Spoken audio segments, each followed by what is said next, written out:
Bila bawa laju sikit, dalam 80 kata, dia akan membuai-buai. Okey, Assalamualaikum warahmatullahi wabarakatuh. Selamat petang guys. Okey, hari ni kita ada apa pula? Ini Honda CR-V Okey, yang ni Honda CR-V.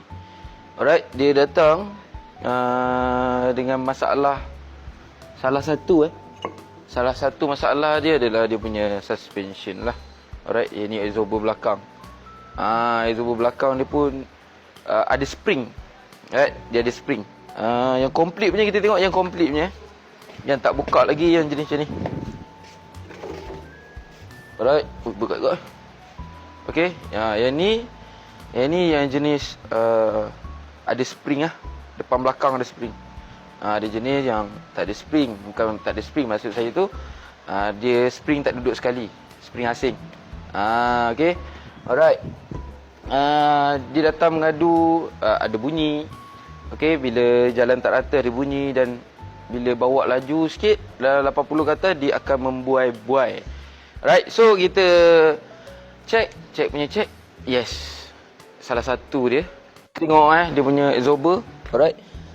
Dia cakap ada membuai-buai. Okey, bila bawa tu ada membuai-buai. Okey. Dia punya exhauster. Alright. Tu. Ui, lambat sangat dia nak naik tu. Okey. Lambat sangat dia nak naik. Okey. Dan selain daripada dia punya absorber, alright, dia tukar sekali dengan dia punya babus. Right.